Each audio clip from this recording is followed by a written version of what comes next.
Israel dragged the U.S. into the war and is now pulling the rest of the world along with it. How do you see this ending? It disappears. It magically disappears thanks to the Israeli government press office muting him. Your thoughts on it? Well, sorry to filibuster, as I often do when you have me on, Megan, and thank you for having me back. But my thoughts on it are this. I think a lot of people are ignoring or not just acknowledging a very practical reality of both this war and so many wars throughout human history. And that practical reality is allies are often allies during a war because they share a common enemy. And oftentimes, all the time, allies do not share the same end goal in said war because they are allied up to a point, and then after that point. And that's why you should never follow really an ally into war. I mean, our founding fathers done made that very clear, but for some reason we ain't want to listen to them. So let's just make it clear again. Yes, when you follow a country into war and you have I believe different goals, yeah, that's where things can get a little bit messy when it comes out to the overall success of the conflict that both of these countries are engaging in, which is pretty much what's happening in Iran, because we're kind of stepping on each other's toes when America and Israel right now. Well, and wars used to be about land and resources. Ever since Vietnam, and we went to a kill count format, that is the only thing that matters. And, you know, if anybody knows the lesson of Hamburger Hill, you lose hundreds and hundreds and hundreds of soldiers for a week's worth of conflict, and then you give it the land right back to the enemy a week later. It just makes no sense. World War II was about land and taking back the area. It wasn't about, oh, well, it's about resources and underneath, but it was about taking back the land. To win a war, you take back the land and you take control and you maintain control. None of these wars are about control. We just bomb people and say we're going to try and negotiate after we're forcing them by the facing of a gun that you will comply with our agendas and our focus points. It's crazy. All right, let's get back to it. They see different endings in it. You could go through any war, I mean, ancient times, any war throughout history where you have these allegiances.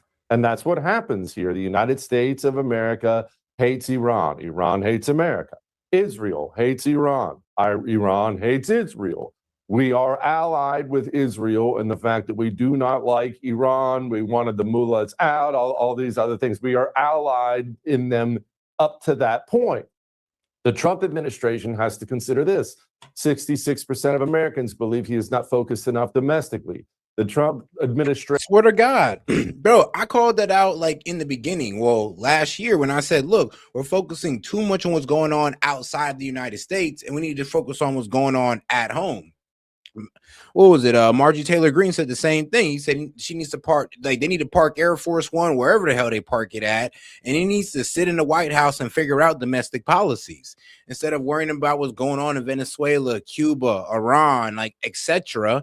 He should have been focusing on affordability in the United States, and he wouldn't be in this predicament right now when it came to midterms. Because let me be real with you, he was already down on affordability before the war. Before the war, he was down on affordability. So imagine what numbers are looking like now. Exactly. Well, and opening the Keystone Pipeline would have been a very big example of him just saying, nope, we're opening that back up. We're getting the jobs going and we're getting resources flowing right back in the United States. It's crazy. It was, man, but that's too much common sense, bro. Is the Trump administration because we won people who are not MAGA hardcores, the Maha people, young men who are disaffected by the economy. Donald Trump won the popular vote because of those people, not because I voted for him. I was always voting for him anyway. Donald Trump is currently 60 points underwater with the people who put him in the White House. Those are people angry about the economy. 60. If those numbers were the same, it would be President Kamala Harris.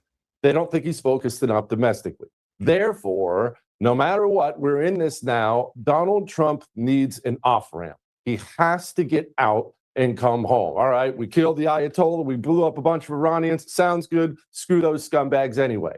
The political reality is He must stop this and come home. And he knows it. He's not some moron. He can read all the poll numbers. All these people do all day is read poll numbers. He has to end it and come home. On the flip side, Israel. I don't know, man. If he's believing the sweet little like lullaby they're trying to, I'm be real. If they're believing this sweet little lullaby that they're trying to feed Trump, or my bad, if he believes it that he got 100 to 100%, 90% support for this war, then we're cooked. If he believes that, we're cooked. And I know Trump. Trump's enough of a narcissist to believe it. Sadly, and it kills me because sometimes his narcissism works for our advantage because it makes him really pro-America. So anything that threatens America threatens his narcissism, and it works for us. But in this case, it don't. Well, who put out the poll? CNN. CNN's fake news. It's just it's only fake news when it's against Trump. It's just hilarious. I swear. It's hilarious. And then that Fox News interview was like, "Yeah, Fox, I hate your polls. How does CNN have better polls than you?" I'm like, bro, okay. Use this, and they're probably very correct about this, as their last and best shot at getting rid of Iran, which has plagued them permanently. They don't view this as an option to end it. They don't want to end it because they don't think they're ever going to get another shot. And they're probably right about that for a variety of reasons, which we can get into. They're probably never going to get another shot like this with American Big Brother dropping tomahawks on Iran every single day. So we are allied up to a point. But if you're my neighbor, Megyn, you live right next door, and the neighbor across the street keeps letting his dog poop in our yard, and we join together and we say, what we're going to do is we're going to get our dogs to go poop in his yard. Yeah, we'll be allies. And then you say, well, yeah, then we'll burn his house down with his family in it. Wait, whoa, we were allies to a point. Now you're taking it too far. The different end goals is what we're dealing with here. Yeah. Yes. It's like we're out here taking military targets. Israel just out there, it's like hitting whatever moves, like, bro. So it's like I said, it's like it's really bad that we're walking in this with Israel when Israel's like bloodthirsty and we're here just trying to knock out some goals here. We got a goal. Israel got a hit list. Like, that's the problem. Like, we got objectives. Israel, bro, they don't really care. They just want to do whatever to destabilize Iran. Well, and no matter which way you slice it, we paid for it. We gave the money to Israel. We gave them the weapons. If we didn't give them the weapons, we gave them the money to buy the weapons from somewhere else. And now we're paying for it also with the supply that we're depleting out of our own military. Like, make fucking sense to me. And guys, make sure y'all double tap that screen and like the video, guys, or smash the like button wherever you're watching. Or just make sure to follow me if you're watching on Twitch or Kick, because, they don't got no like button. All right, guys, let's get back to it. Well put. This is so I'm against this war, as the audience knows, but I'm against it for many reasons. Practically speaking, the political fallout from the war is front and center in terms of long-term problems for America, because we cannot have, as you call them, the communists return to power. And that's exactly what's about to happen. The polling for the president on the Iran war is horrific. It is horrific by any measure. He keeps looking at the limited polling that people who call themselves MAGA overwhelmingly approve of the war. That is no more than 30% of the population. It's no more than 30% of the population. So he may have 92% of those people, but it's no more than 30% of the population. We have 70+% outside who are not MAGA, who are very against this war. And they vote. That you cannot win an election with just the people describing themselves as MAGA, especially when Trump is not going to be on the ballot in 2028. He's not going to be on the ballot in the midterms. So the MAGA faithful, what motivates them? Donald Trump. He's not going to be on either of these ballots. So and Dave Smith brought that up. He doesn't. Man, I ain't gonna lie. They treating this like a damn monarchy. Like, oh, well, Trump's gonna pass the crown down to J.D. Vance, Marco Rubio. I'm sorry, but Trump might have cooked their chances of becoming president. Like, I'm gonna be real with you, J.D. Vance, especially if anybody's pissed at Trump right now, possibly pissed, it's most likely J.D. Vance. He's like, bro, no new wars. Like, bro, now the economy's not looking good. Prices, like, bro, gas is up $1. It's like, come on now. Marco Rubio and J.D. Vance, yes, their political stock pretty much is just plummeted because of this whole war. I mean, and honestly, J.D. Vance, he's still salvageable. Marco Rubio, oh no, he's completely cooked because he got all the way behind it. Well, and if you look at it too, MAGA has had an issue with JD Vance because of what happened with Charlie Kirk and the storylines that are going behind what happened to Charlie Kirk, Israel, Erica Kirk, and JD Vance, which implements this administration. Like it's kind of crazy. And then the FBI and Cash Patel and MAGA has not been good ever since this, or the administration hasn't been that great ever since they entered. Dan Bongino came in, left. Epstein files. Not it goes on and on and on. Bro, then he has the nerve to attack anybody who grills him on it. Well, and then you got the Libertarian Party. Trump came, and the independents.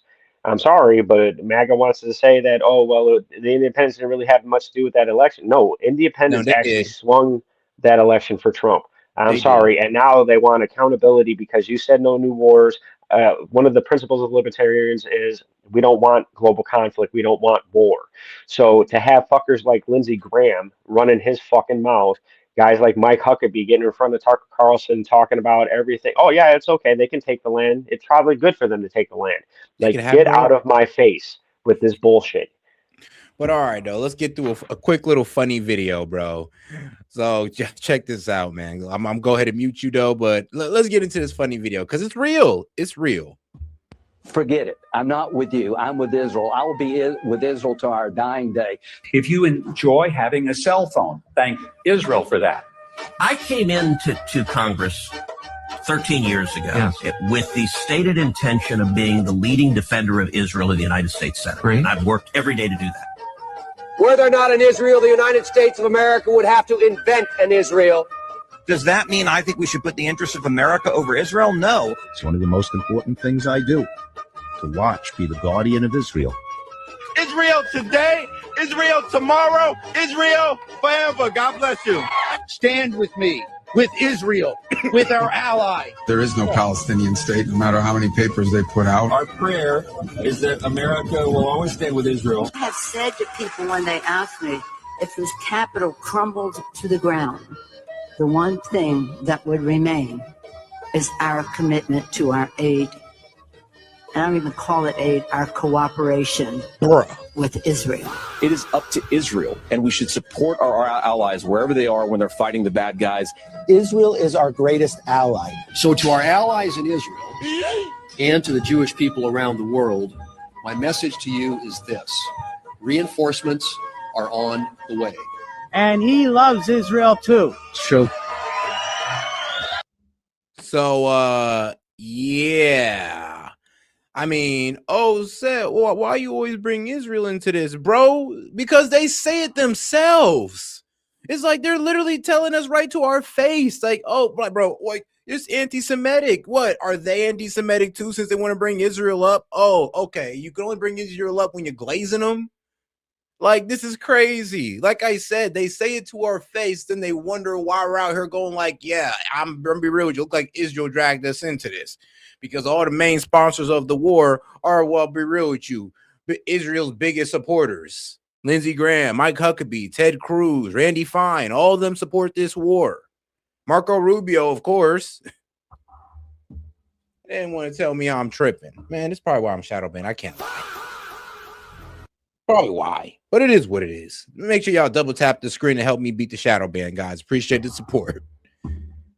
Necessarily have the coattails for other people who say they're like in his mold to get them over the line. You need Republican Party support and independence to win elections. And that is still a golden rule. So listen to Harry Enton describing President Trump and the approval on the Iran war. SOT 4.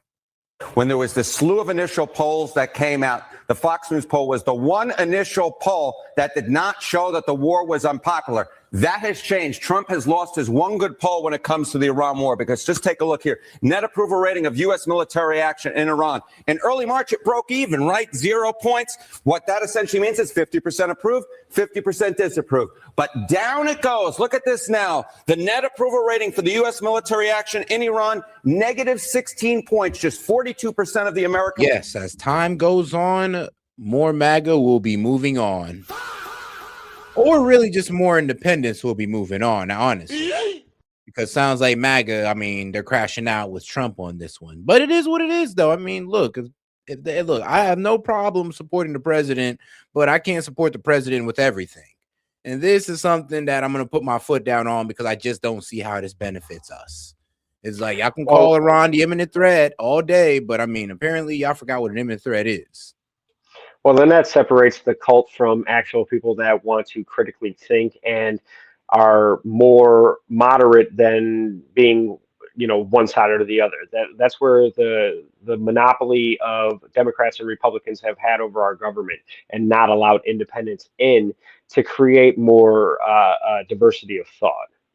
Like, here's the thing, though. All I can say is that when somebody comes in and promise no new wars, no conflicts in the Middle East, and then he does exactly that, and then instead of holding him accountable, everybody just want to try to create an excuse to defend it, is crazy to me. It's just like, wait, what? Like, do we forget what we stood on? Do we forget what we stand for? So instead of actually standing for something, y'all just stand for Trump. Like, this is why they call it a cult, because you guys are acting like a cult right now, because we know we should be condemning this in unison. There should not be no arguments on this, but we don't. Instead, we want to use wartime propaganda to sit there and substantiate it. And it's like, no, I'm sorry, but sitting there and saying Iran was a threat for 47 years is saying that, well, this regime has been a threat for 47 years. Yeah, but not an imminent threat. And let's be real. If you leave them alone, they kind of don't fuck with us back. And then y'all want to say, well, oh, what about this situation and that situation? Well, if you look into it, it's usually because we was aggressing towards them. And every time we've actually got Iran under our watchful eye, we've done some pretty dumb stuff to get them right up out of it, like with the JCPOA. So like I said, it's like we've pushed for war with Iran for a while now. We've had people come in front of our Congress for years asking for war with Iran, and it happens. And y'all tell me y'all don't see nothing wrong with this at all. You got to remember, Trump was applauded not going to because they were pushing for it in his first administration to go to war with Iran or Iran, and he didn't do it, and he got applauded for not doing it, and that's actually what brought independents in to bring more support towards Trump and his movement because of no more wars. You don't believe it? That's what Joe Kent was talking about. Like, everybody want to call out Joe Kent, like, oh, he had a different opinion on the Sean Ryan show. But no, he didn't. He stated that, look, he pretty much said that I don't want Trump to get into no war with Iran, but I do like how aggressive he's being, and he's able to, and through his aggression, he's able to get Iran to the table. And that was the case for a minute. Like, every time we stepped up, Iran backed down, asking for negotiations until today, until he finally took that step. And Trump always had a way of aggressing on Iran, but not going that far. Right. And it's disgraceful for the people that are just trying to discredit Joe Kent, probably one of the most badass people you and it's funny because those are keyboard warriors. That dude, you're not going to walk up to that dude and talk crazy to that dude. That dude is very, very based, disciplined. For like getting at Joe Kent, I was like, look, bro, anybody that's calling Joe Kent a coward is a coward in themselves. Like, let's be real. Like, bro, really fought for our country, actually fought these terrorists that y'all want to bomb so bad out of existence. And even he's telling us that this guy fought the same guys you guys are fear mongering on, and he's telling us they're not an imminent threat and that we're doing real. Head of counterterrorism, ex-CIA, bro. I mean, who's more qualified than that? And if you tell me Mark Levin and Lindsey Graham, I may just have to smack you. No, it's funny because the him being in intelligence briefings on ops during being a Delta operator, these are the very prime operators of our country. These aren't Boy Scouts. These are the elite of any warfighting machine. And it's crazy that you want to say they're a fucking coward. That's crazy. Bro, and here's the worst part about it. They think that he was left out of briefings is a good argument. I'm sorry, but like, you think people are stupid? Left out of the briefings mean that you wasn't bringing in the head of counterterrorism to give his 2 cents on a very key issue. You kind of snitched on yourselves, basically, when y'all said that. Well, he was left out of briefings. Yeah, well, guess what? He don't get his information on those briefings. He gets them from the CIA and other intelligence network because he's the head of counterterrorism. He brings that information he gets into those briefings. And you left that guy out? And you think you're going off an informed decision right now? Oh, hell no. That's what kills me about this. It's like, bro, like we literally just found out that the head of counterterrorism was left out of the briefings, and that's not a problem to nobody. All right, well, where are we at here now? Well, where are we at with this at this point? Because there's no way that y'all just let that slip past you. Yeah, trust the system until you can't trust the system, right? Oh, well, and that's the funny thing about this as politics is they'll tell you that everything is broken when they're running for election and they're going to come in and fix it, but then they get elected and then it's the same broken shit all over again. And here's a crazy part. I love MAGA. I love the people in MAGA. That's why it kind of kills me with the way they acting, even towards me. It's kind of wild. It's just like, bro, y'all telling me I can't have a difference of opinion, especially when it comes to war. Like I ain't gonna lie, like the same way Trump is sold in on this, MAGA is sold in on this. So anything they hear bad about it, it's an immediate attack on you. Just for giving them the real about it. You're not over here cheerleading with them. Because I'm not going to cheerlead this war, but I will give honest reporting on both sides, though. I got you on that. Well, and Joe Kent had a smear campaign put against him exactly when he resigned. And he said it on the Sean Ryan podcast. He's like, "Oh, you're gonna wait for me to resign to release that?" And it's funny that the FBI had to leak it. Is it true? You had to leak it to the media in order. Hold on. You're gonna leak. You're gonna leak an investigation to the media exposing him for leaking while you're doing it yourself. Exactly. It's just fucking wild, and we're still sucking it up. People are still sucking it up, hook, line, and sinker. And it's kind of sad that all the infighting creates a position to where now Democrats supposedly can now take the higher route at the midterms. But I would hope that people that are running like Osborne in Nebraska, who is polling very well against his Republican incumbent, and it's like, no, independents might be able to push their way in and maybe start creating some real talks about creating real change about American policy. I mean, it would be the perfect time. I'm gonna be honest with you. It would be the perfect time right now, seeing that there's huge distrust amongst both parties. Because like I said, the Democrats don't got a plan but the F Trump initiative and bitch about Trump, but don't got no real plan of their own. And Republicans, well, their plans to crash out for Israel. So no matter what, because I'm sorry, but like common sense, if I was Trump, I'd just be like, no, I'm not getting into a war with Iran because it's going to ruin all the progress that we still need to carry into the midterms. And the progress that we made ain't even good enough for us to be going in and trying to get into a war with Iran. We ain't made a good enough progress. I would have to hit the Israelis with that. I mean, look, maybe when the Dow is, I don't know, 70,000, like unemployment's at like 2%, inflation's at 1%, maybe we could think about war with Iran then. But until then, bro, I would have told him to get the fuck out of my face. We can't afford it. And that's what it should have been told to them, because we honestly can't afford it. Shoot, how about this? When we balance the fucking budget, then we can think about a war. Why wasn't that said? Yeah, I don't know, but Trump signed more defense budgeting also. So exactly 200 billion, bro. I was like, oh my God. While rural hospitals are closing in the area in America, which he's supposed to be adding more money towards, we're funding war. Well, this goes into why I say centralized systems are failed, is because when you have a government funding everything that is under a socialist program, it no longer works. And then you have socialists trying to come in and say, well, we need to take control of the labor in the country. How about we stop taking government subsidies from a broke government and then begging them for our freedom and liberty? Like it's a circle jerk that I'm tired of. Independents need to bring themselves forward. People need to wake up to this nonsense, because they're telling us this, like I said, the same story from 20 years ago, and everybody's sucking it up. Yeah. All right, let's get back to it.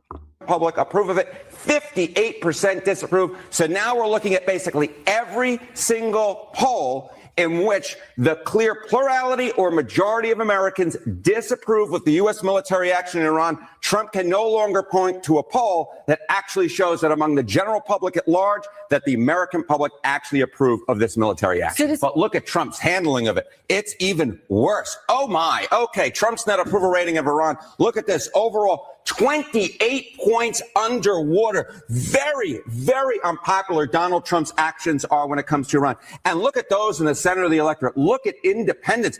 Whoo! Negative 58 points. 58 points. And bro, the independents, they're like most likely sprinting towards the left at this point. Sprinting towards these guys. And we're just going to keep this war going with Iran and this pretend like this is the best thing for America. I mean, this ain't even the best thing for American safety, but they're trying to sell it like that. Like I said, Iran wouldn't be a threat if we didn't attack them. I mean, like I said, you could paint anybody as an imminent threat once you attack them. And that just seems to be the benchmark for an imminent threat. Like, apparently, if you attack us back, once we attack you, you're an imminent threat. And if that's the logic we're going on, man, we're cooked. Like I said, we're always going to be in war at this point until things change, like, well, politically or in our Congress and Senate. Well, the world has been perpetually at war since I can't know when. And tell me when one portion of the world was not in some kind of conflict in which time period in which there was world peace. Because even if you go back to the geographical locations that are even more local, there's warring there, depending on which categorization you want to use, whether it's, turf fighting between gangs or whatever. You know what I'm saying? We can break it down that far. Yeah. And then here's the thing, though. Here's the thing. Like, the Middle East is already going through its own gang problems. That's all I always just say. If we just left the Middle East alone, it might turn into what we want it to be. But since we're out there, doing interventionism, I mean, like I said, we're creating, you know what? It was going back to when I was having that debate with Monty, and I'm going like, bro, do you know what create these terrorists? And he was, pretty much trying to give me the Fox News spiel about, they just hate us and all this good stuff, and they hate Israel. And I'm like, no, that's not it. And then if you don't understand that, then, bro, this is why we will always be tricked into war, because people don't understand the history of why these people chant death to America, why they send rockets into Israel. And once you understand that, you will understand that we need to get the fuck out of the Middle East, and we need to let Israel do what the hell they want to do. Like, that's one of the greatest speeches you could ever watch is Ron Paul's speech about going to Iraq and how perpetual war will happen. He told us this playbook 20 some years ago. It's a great speech. He gave it before Congress. It's something spectacular. And he's flat out told us, you're going to cause this to continue on. It's unsustainable. We're already broke. He was one of the main people going after the Federal Reserve. This is not new. This is how we try and save ourselves, because we've built up our economy on the military-industrial complex. All right, though, let's get back into it, and then we got another one to pull up. Underwater. I mean, all right. So go ahead. There's a couple ugly addendums I'll add to this, and I'm sorry. It is ugly. It is what it is. First of all, we have to understand. Anybody with two eyes and two ears can see just from what Harry just laid out for us. This never goes up. Those numbers don't change direction. Every single day now they get worse. There is nothing in the world that could happen that will reverse those numbers. So every day, but tomorrow we will wake up, they'll be worse than they are today. That's the trajectory of it. That's one thing that's really, really ugly. Another part of it that's really ugly, and this may be the ugliest part, as I have explained on my show over and over and over again, whatever you feel about this war, it has always been easy to start a war. If I decide I want to have an argument with my wife, she says hi, by the way, Megyn, she loves you. If I decide I want to go home tonight after work and have an argument with my wife, I can most definitely do that. I've been married 19 years. That's quite easy. I can fire off an argument. But can I stop that argument and get all lovey-dovey with her whenever I want? No, that's not how that works. Because now we've got two parties. Now we're at war. She's offended. It's easy to go over there with our military, our incredible military and our might, and bomb the Iranians back to the stone. I mean, it is kind of crazy. Like, we sit there, we try to bomb. Well, honestly, we do bad faith diplomacy.